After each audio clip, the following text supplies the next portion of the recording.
Guys ഒരു variety ആയിട്ട് നോക്കിക്കേ. വിരലിന്റെ മുകളിൽ ഇടുന്ന ഗ്ലൗസ് ആണ് ഗായ്സ്. ഈ ഗ്ലൗസ് ഉണ്ടെങ്കിൽ നമുക്ക് രാത്രിയിലൊക്കെ പണിയെടുക്കുമ്പോ രാത്രിയിലൊക്കെ ജോലി ചെയ്യുന്നവർക്ക് ഈസി ആയിട്ട് ഇതുപോലെ ഇങ്ങനെ വർക്ക് ചെയ്യാന്നാണ് ഇവർ കാണിച്ചുകൊണ്ടിരിക്കുന്നത്. എസ്പെഷ്യലി വണ്ടിയുടെ ഒക്കെ പണിയെടുക്കുന്ന ആളുകൾ, ഇലക്ട്രിക്കിന്റെ വർക്ക് എടുക്കുന്ന ആളുകൾക്ക് ഇത് ഈസി ആയിരിക്കാമെന്നാണ് തോന്നുന്നത് ഗായ്സ്. അങ്ങനെയാണ് കാണിച്ചുകൊണ്ടിരിക്കുന്നത്. ദേവാ നമ്മൾ വാങ്ങിയിട്ട് സാധനത്തെ കണ്ടാ പൊട്ടിച്ചോക്കാം. കമോൺ ഗായ്സ്, വളരെ സിമ്പിൾ ആയിട്ടാണ് വന്നേക്കുന്നത്. ഒരു കവർ പൊഞ്ഞിങ്ങോട്ട് വിട്ടേക്കുന്നത് കണ്ടാ. ഇതെന്തുവാടെ വവ്വാലോ? ദേ ഗായ്സ്, ഈ സാധനം ദേ ഒരു ചെറിയ തുണിക്കകത്ത് ഇങ്ങനെ സ്റ്റിച്ച് ചെയ്ത് എടുത്തേക്കുന്നതാണ്. ഇവിടെ 2 ലൈറ്റ് വന്നിട്ടുണ്ട്. ഇവിടെ ഇങ്ങനെ പവർ ഓഫ് ബട്ടൺ ഉണ്ടോ, ഇതാണ് ഇതിന്റെ സ്വിച്ച് വന്നേക്കുന്നത്. ഇത് ചാർജ് ചെയ്യാനുള്ള ഓപ്ഷൻ ഇല്ല, ഇത് ചാർജിങ് അല്ല പരിപാടി. ഇവിടെ ഒരു സ്ക്രൂ തന്നിട്ടുണ്ട്. ഈ സ്ക്രൂ അഴിച്ചു കഴിഞ്ഞിട്ടുണ്ടെങ്കിൽ എനിക്ക് തോന്നുന്നു ഇതിനകത്ത് ബാറ്ററി ആയിരിക്കാനാണ് സാധ്യത. കാരണം വേറെ ഇതിന്റെ ആ ചാർജ് കുത്തുന്ന സുനാപ്പി ഒന്നും ഇവിടെ കാണാനില്ല. പിന്നെ അതേണ്ട ഇത് ചുറ്റിക്കഴിഞ്ഞാൽ നമ്മളിത് ഈ ഒരു ഭാഗം അവസാനം വരുന്ന ഭാഗം ഇത് ഇവിടെ ഇങ്ങോട്ട് ഇങ്ങനെ സ്റ്റിക്കായി നിൽക്കുക ചെയ്യുന്നത്. ഇവിടെ ഒട്ടിച്ചു കൊടുക്കുക ചെയ്യേണ്ടത്. അപ്പോൾ നമുക്ക് ആദ്യം ഇതൊന്ന് അഴിച്ചു നോക്കിയിട്ടേ ഇതിനകത്ത് എന്താണ്, എങ്ങനെയാണ് ഇതിന്റെ പ്രവർത്തനം എന്നുള്ളത് നോക്കാം. ഇവിടെ ഒരു ലൈൻ ഇങ്ങനെ പോകുന്നുണ്ട് കേട്ടോ. അത് തൊട്ട് നോക്കിയാൽ മനസ്സിലാവും. ഇവിടുന്ന് ഇങ്ങനെ എടുത്തിട്ട് 2 സൈഡിലോട്ടും ഒരു വയർ ഇങ്ങനെ പോകുന്നുണ്ട്. ഉള്ളിലൊരു വയറുണ്ട്. പിന്നെ അത് ഒരു എലാസ്റ്റിക് ടൈപ്പ് തുണിയാണ് കേട്ടോ. നമുക്കിങ്ങനെ വലിച്ചു കഴിഞ്ഞാൽ അതെ ഇങ്ങനെ സ്ട്രെച്ച് ചെയ്യുന്ന ഒരു തരം തുണിയാണ്. അപ്പൊ നമുക്ക് ചുറ്റി കെട്ടാനൊക്കെ ഈസി ആയിരിക്കും എന്ന് വിചാരിക്കുന്നു. അപ്പൊ അതിനിത് അഴിച്ചു നോക്കിയിട്ട് അതിനകത്ത് എന്താ നോക്കാം.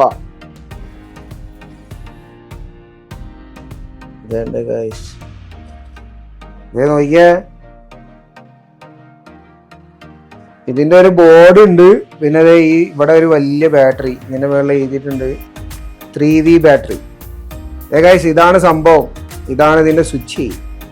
ഉണ്ടാ,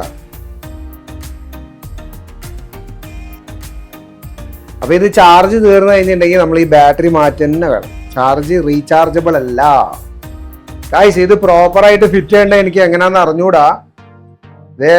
ഞാൻ ഇതിന്റെ ഈ ഒരു ചൂണ്ടുവിരലിനകത്തും ഈ അപ്പം വിരലിനകത്തും ഇടുന്നുണ്ട്, തള്ള വിരലിനകത്തും. പിന്നെ എനിക്ക് തോന്നുന്നു നമ്മൾ ഇങ്ങോട്ട് എടുത്തിട്ട് ഇങ്ങനെയാണ് ഇത് ടൈറ്റ് ആക്കി കെട്ടേണ്ടത്. ഇങ്ങനെയാണ് സംഭവം വരുന്നത് കേട്ടോ. പക്ഷെ ഇത് നമുക്ക് ഈ കൈക്കകത്തിട്ട് ഈ കൈ കൊണ്ട് തന്നെ ഇത് ഓണാക്കാൻ ശ്രമിച്ചു കഴിഞ്ഞാൽ നടക്കൂല. നമ്മൾ ഈ കൈ കൊണ്ട് തന്നെ നമ്മൾ ഇത് ഓഫും ഓണും ചെയ്യേണ്ടതായിട്ട് വരും. വെളിച്ചമുണ്ട് കേട്ടോ. ഓക്കെ,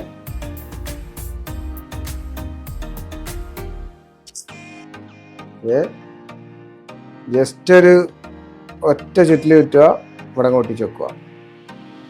നല്ല വണ്ണമുള്ള ആൾക്കാരെ കൈയാണെങ്കിൽ കുറച്ച് വലിച്ചു വെക്കേണ്ടി വരും. കാരണം ഇതിപ്പോ തന്നെ എൻഡിലെത്തിയിട്ടുണ്ട്. ഇവിടെ നമുക്ക് ഇങ്ങനെ സിമ്പിളായിട്ട് ഓൺ ചെയ്യാം കേട്ടോ. വരൂ ഗൈസ്, നമുക്കിനി ഇതുകൊണ്ട് എന്തൊക്കെ പണികൾ ചെയ്യാൻ പറ്റും എന്നുള്ളത് ഒന്ന് ടെസ്റ്റ് ചെയ്ത് നോക്കണം. ഇത് വലിയ ടെസ്റ്റ് ഒന്നുമില്ല, ഇരുട്ടത്ത് പോയിട്ട് ചെക്ക് ചെയ്യണം, അത്രേ ഉള്ളൂ. വാ ഗൈസ്, ഇതേണ്ട നമ്മൾ ഈ ഭാർഗവി നിലയത്തിന്റെ ഉള്ളിലുള്ളത്, നമ്മളെ വീടിന്റെ അകത്തുള്ളത്. ഇവിടെ നല്ല ഇരുട്ടാണ്. ഇവിടെ ഈ സ്വിച്ച് ഓഫ് ചെയ്ത് കഴിഞ്ഞാൽ മൊത്തത്തിൽ ഇരുട്ടാവും. ഇനി നോക്കിയോ, ഞാനിതിപ്പോ ഓഫ് ചെയ്തിട്ടുണ്ടെങ്കിൽ ഇത് നമുക്ക് തെളിയിച്ച് നോക്കാൻ. ഞാൻ ഓൺ ചെയ്യാൻ വേണ്ടി പോവാണ്.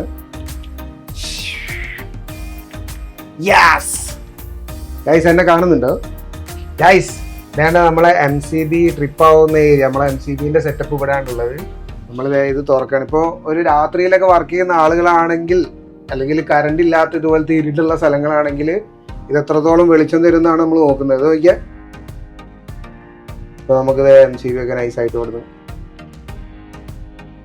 പിന്നെ വയറിങ്ങിന്റെ വർക്കൊക്കെ ചെയ്യുന്ന ആൾക്കാരുണ്ടെങ്കിൽ നോക്ക്, ഒക്കെ എടുത്തത് വയറിങ്ങിന്റെ വർക്കൊക്കെ ഇവിടെ നമുക്ക് ഈസി ആയിട്ട് ഇങ്ങനെ ചെയ്യാൻ കണ്ടോ. വയറൊക്കെ ഇപ്പൊ എനിക്ക് ഷോക്ക് അടിക്കുമോ കണ്ടാ ഗൈസ്? നമുക്ക് ഈസി ആയിട്ട് വർക്ക് ചെയ്യാം. നമുക്ക് ഒന്ന് ഓഫ് ചെയ്ത് ഒന്നിനോട് മാത്രം ചെയ്ത് നോക്കാം. ഒന്നാണെങ്കിലും ഇത്രയും വെളിച്ചം കിട്ടുന്നുണ്ട് കേട്ടോ. ഇനി നമ്മൾ ഓഫാക്കി വെച്ചേക്കണ നമ്മുടെ MCBകളൊക്കെ നമുക്ക് ഇങ്ങനെ സ്വിച്ചുകളൊക്കെ ഓണാക്കി കൊടുക്കും.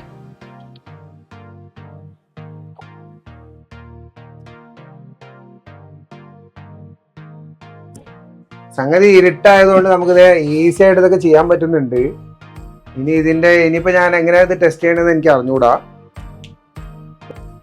നമുക്കിത് അടുത്തതായിട്ട് ഈ ടേബിളൊക്കെ ഒന്ന് പിടിച്ച് പൊന്തിച്ച് നോക്കാം, ഇതിനകമൊക്കെ എങ്ങനെയാ കാണുന്നത് എന്നുള്ളത്. കണ്ടോ ഗൈസ്, നല്ല വെളിച്ചമുണ്ട് കേട്ടോ. നമ്മൾ മെഷീനൊക്കെ കിടക്കുന്നുണ്ട് ഇവിടെ. എന്താ കുറേ ഐറ്റംസുകളൊക്കെ ഉണ്ട്. ചായ കുടിക്കാനുള്ള കപ്പൊക്കെ ഉണ്ട്. ഇവിടെ വന്നാൽ ചായ കുടിക്കാവുന്നതാണ്. ഇത് സംഭവം ഒന്ന് വാ. ഇനി ഇത് നമുക്ക് നമ്മളെ ഈ റൂമിനകത്ത് കയറി നോക്കാം എന്താ സ്ഥിതി. കണ്ടാ ഇവിടെയൊക്കെ മൊത്തം ഇരുടാ കേട്ടോ. നല്ല ഇരുടാണ് ഇവിടെ. നല്ല ഇരുടുണ്ട് കൈസ്. അതുകൊണ്ട് നമുക്കിത് നല്ല മനസ്സിലാവുന്നുണ്ട് ഇത് എത്രത്തോളം ഇത് കിട്ടുന്നുണ്ട് പവർ. നമുക്കിത് ഇങ്ങനത്തെ ഇലക്ട്രിക് വർക്കുകളൊക്കെ ചെയ്യുകയാണെങ്കിൽ ഈസി ആയിട്ട് നമുക്ക് ചെയ്യാൻ പറ്റും. ഇത് കണ്ടോ ഇത് കണ്ടോ, ഇത് കണ്ടാ നിങ്ങള് ഇതെന്താന്ന് അറിയാം. ഇതെന്താ സംഭവം എന്ന് വെച്ചാൽ ഇതാണ് ചെതൽ. ഇതിനകത്ത് ചെതല് കയറി ചെതലൊക്കെ നോക്കിയല്ല. ഇതെന്റെ ഗൈസ് അടുത്തായിട്ട് നമ്മൾ നോക്കാൻ പോകുന്നത് ഇത് നമുക്ക് ആദ്യം ഇത് ഓൺ ചെയ്യാം. ഇത് നമ്മുടെ സ്റ്റോർ റൂമാണ്. അതായത് മൊത്തം സാധനങ്ങൾ വെച്ചേക്കുന്ന സ്ഥലമാണ്. ഇവിടെ കുറേ ഐറ്റംസുകളുണ്ട്. ഇത് കാണുന്നുണ്ടോ നിങ്ങൾ? ജസ്റ്റ് ഇതിന്റെ വെളിച്ചത്തിലാണ് നമ്മൾ ഇതൊക്കെ കാണുന്നത്. നിങ്ങൾ കാണുന്നത് കേട്ടോ. ഇത് കണ്ട നമ്മളെ കൈ എങ്ങോട്ടാണോ വെക്കുന്നത് ആ ഭാഗം നല്ല രീതിയിൽ കാണാൻ പറ്റും. ഫ്രിഡ്ജ് ഇവിടെ ഉണ്ട്. ഫ്രിഡ്ജ് അതുപോലെ ചെറിയൊരു വാഷിംഗ് മെഷീനും ഇവിടെ കാണുന്നുണ്ട് കേട്ടാ. അപ്പോൾ ഇത് ഓഫ് ചെയ്ത് കഴിഞ്ഞാൽ എത്രത്തോളം ഇരുടുണ്ട് എന്നുള്ളത് കണ്ടോ. മൊത്തത്തിൽ ഇരുടാണ്, ഒന്നും കാണാൻ പറ്റില്ല. ഓൺ ചെയ്ത് കഴിഞ്ഞാൽ സെറ്റപ്പാണ്. നമ്മളിപ്പോൾ രാത്രിയിൽ ഇതുപോലെയുള്ള എന്തെങ്കിലുമൊക്കെ വർക്കുകൾ ചെയ്യുകയാണെങ്കിൽ ഇപ്പോൾ ഇതൊരു ഫ്രിഡ്ജാണ്. ഈ ഫ്രിഡ്ജിൻ്റെ ഒക്കെ പണിയെടുക്കാമെന്ന് വിചാരിച്ചു. അപ്പോൾ നമ്മളിത് വർക്കൊക്കെ ചെയ്യാമെന്നുണ്ടെങ്കിൽ നമുക്ക് ഈസി ആയിട്ട് ചെയ്യാൻ പറ്റുന്നുണ്ട്. ഒരു കൈയിൻ്റെ ലൈറ്റ് മാത്രം ചെയ്യുകയാണെങ്കിൽ ഇത് എത്ര വരും വെളിച്ചം? 2 വെക്കുവാണെങ്കിൽ ഇങ്ങനെ. അപ്പോൾ ഇതിനകത്തൊക്കെ എന്തെങ്കിലും ഉണ്ടെങ്കിൽ നമുക്ക് വേറെ ടോർച്ച് അടിച്ച് നോക്കേണ്ട കാര്യമില്ല. നമുക്ക് ഈസി ആയിട്ട് ഇതിൻ്റെ അകത്തൊക്കെ എന്തെന്തോ ഉണ്ടല്ലോടേ. വല്ല പാമ്പെങ്ങാനും കയറി ഇരിപ്പുണ്ടോ എന്തോ. അത് നല്ല ഇരുട്ടുള്ള സ്ഥലത്താണ് നമ്മൾ പോയിട്ട് ഇത് ചെക്ക് ചെയ്തത്. ഓക്കെ, അത് സെറ്റാണ് സംഭവം. രാത്രിയിലാണെങ്കിൽ നമുക്ക് നമ്മുടെ കാറിന്റെ ബോണറ്റ് തുറന്ന് ആ ഒരു സംഭവം കൂടെ കാണിക്കായിരുന്നു. എത്രത്തോളം അതിനുള്ളിൽ കാണിക്കുന്നുണ്ട്. ഇപ്പൊ നമ്മളെ ഫ്രിഡ്ജിന്റെ ഒക്കെ കണ്ടില്ലേ, അതൊക്കെ നല്ല വെളിച്ചമുണ്ട് കേട്ടോ, നല്ല വെളിച്ചമുണ്ട്. പിന്നെ ഇതിന്റെ ഒരു അഡ്വാൻറ്റേജ് പറയുകയാണെങ്കിൽ നമുക്ക് ജസ്റ്റ് ബാറ്ററി മാറ്റിയാൽ മതി. ഇതിനകത്ത് ഇനിയിപ്പം ഇത് ചാർജ് ചെയ്യുന്ന ടൈപ്പ് സാധനമാണെങ്കിൽ കേട് വന്നാൽ നമുക്കൊന്നും ചെയ്യാൻ പറ്റില്ല.